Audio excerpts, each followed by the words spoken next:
You know, for a guy who's about 1/20th Italian, I sure love Italian food.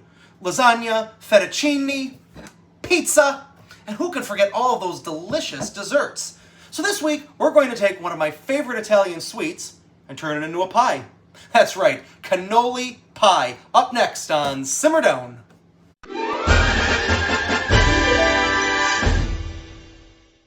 Now again, even though I am about that Italian, cannoli is a favorite food in my family. I said it's one of my favorite Italian sweets, but it is also my uncle's favorite sweet. Now, whenever he and I and our family go to brunch, that is always one of the first things that he goes for. It doesn't matter if he's had his coffee, his eggs, he goes for a cannoli. So over the years, of course, I started to do the same because if he's doing it, why can't I do it?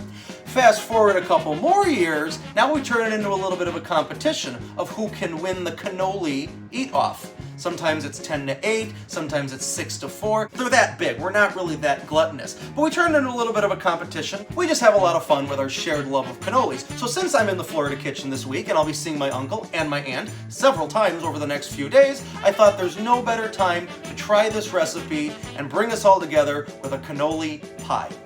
And for the record, I won the last face-off 9-7.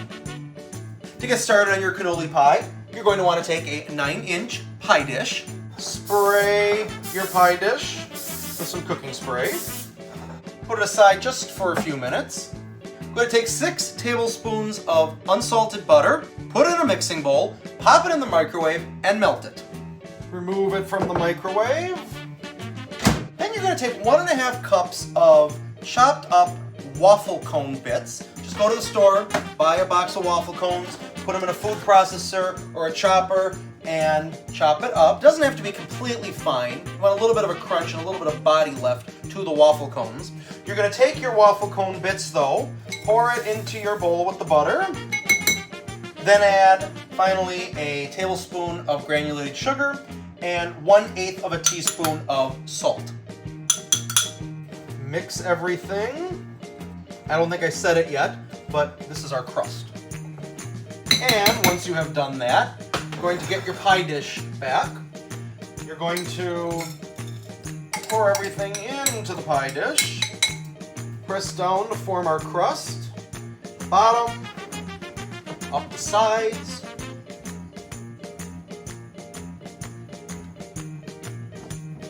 And there you have it. Now you are going to have to bake this for about 8 to 10 minutes in a 350-degree oven until it's a little golden brown. And while it bakes, we're going to work on our filling.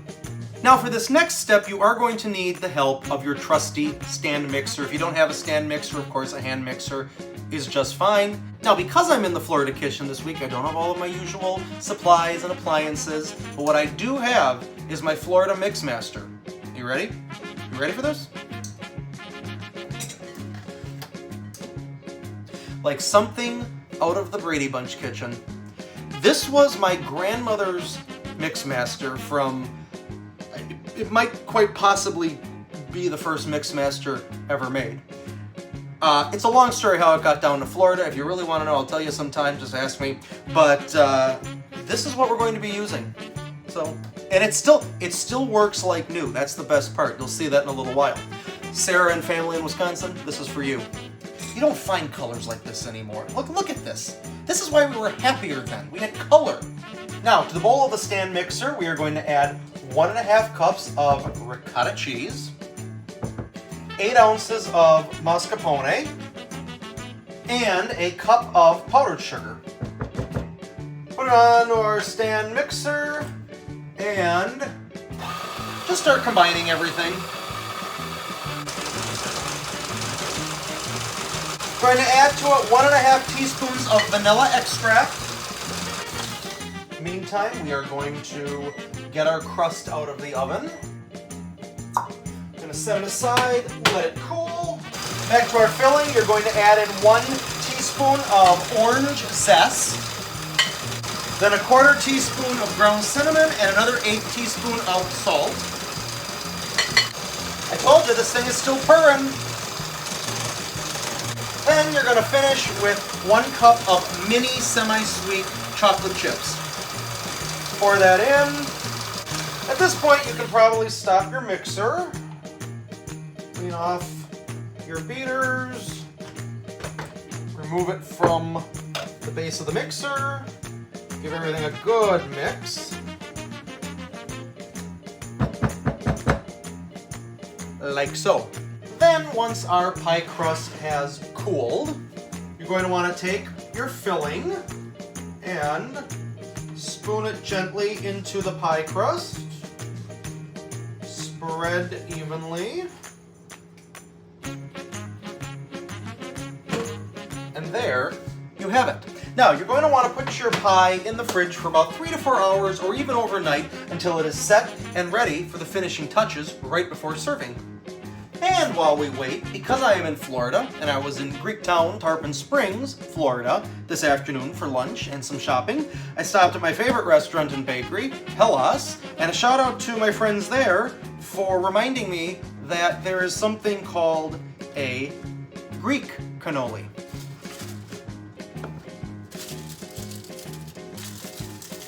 So, same basic concept. You've got your filling, you've got your chocolate, you've got your cherry.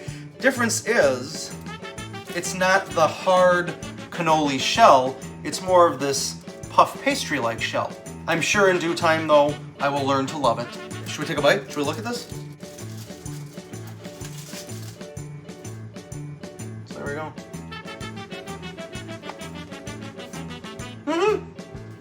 Yeah. Yeah. Same basic idea, but this almost tastes more, I'm Greek, I should know how these are made, but this almost tastes more like a cheesecake filling, which I know we have the cheeses in cannoli as well, but this tastes like more of a cream cheese filling. I think, to be accurate, I would have to have one of these next to an Italian cannoli, just to really taste it side by side to see which one I like better. And the good news about a cannoli face-off like that is nobody really loses. We all win. Would certainly recommend. There's really not a sweet I don't like though, so is this a shock to anybody? But definitely would recommend, if you're ever in Tarpon Springs, head over to Hellas, grab some Greek cannoli, or if you can get this in your neck of the woods, grab one there. Very good. And after the pie has had a chance to cool for a while, the fun just keeps on coming. Take some maraschino cherries, stemless if you can get them, if not, remove the stems. Take some more mini semi-sweet chocolate chips, sprinkle on top. You can throw some whipped cream on if you want, and some chopped nuts if you'd like. I'm gonna go with some pistachios. And there you have it. All I can say is, holy cannoli. You knew we couldn't get through one episode without a bad pun. Come on. But no, really, I mean, holy cannoli. Look at that. That is a beautiful looking pie. Now, I'm not going to cut into it, taste it right now. I'm actually saving this for game night tomorrow night. Maybe we'll have a cannoli eating contest as one of our games. So we'll get some reaction then. But this looks delicious. I cannot wait to taste this. If you're a fan of cannoli, I don't see how you couldn't enjoy this. Give it a try at home, see if you like it, and I think you'll be pleased. That's going to do it for us this week here on Simmerdome. Thank you so much for watching. Stay safe, stay healthy, be kind to one another, never count the old Mixmaster out, and we will see you again very soon. Bye-bye, everybody.